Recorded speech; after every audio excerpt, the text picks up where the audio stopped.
mana lebih afdal? Hadir majlis ilmu atau pergi tadarus di masjid dalam waktu yang sama? Masya Allah. Hadir majlis ilmu atau tadarus di masjid.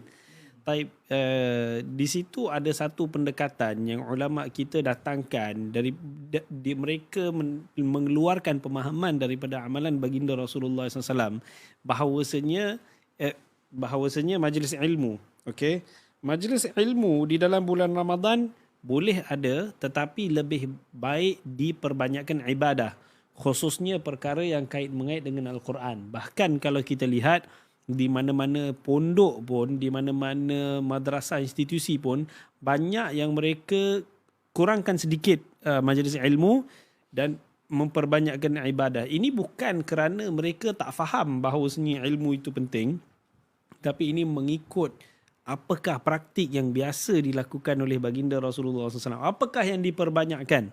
Kan, pasal kerana dalam bulan puasa orang macam Ustaz Muhaizat sebut tadi mesti nak tenang sikit, mesti nak sayu sikit, tenang. Jadi nak belajar ni perlu cergas.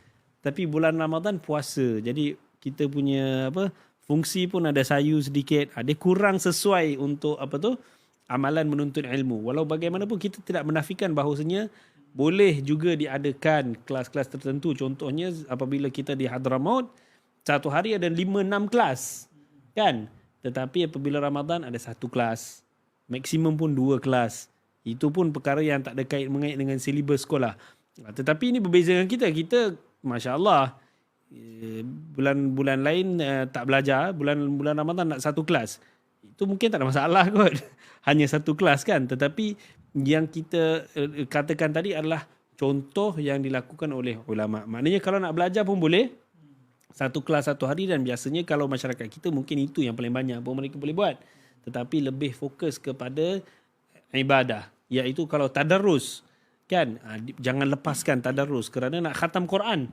Dalam bulan Ramadan adalah ada satu amalan sunnah yang mana baginda Rasulullah SAW setiap Ramadan dia khatam paling kurang 1 kali.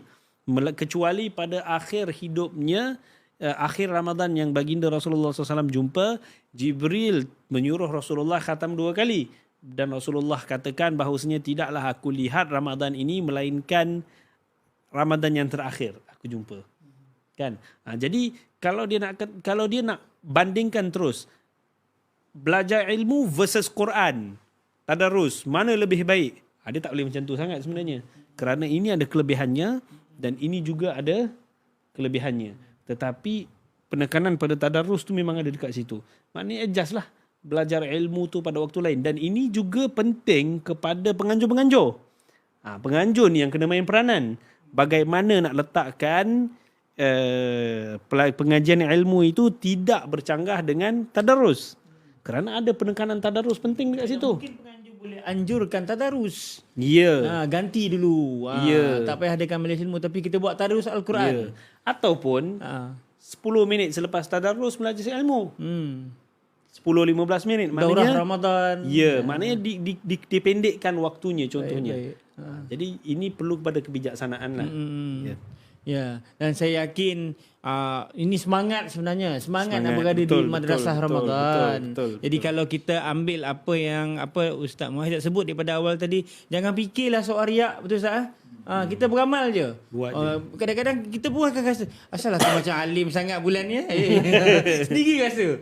Kita boleh fikir yang macam-macam. Sebab itu soal hati semua. Semua tergantung pada niat kita, insya-Allah.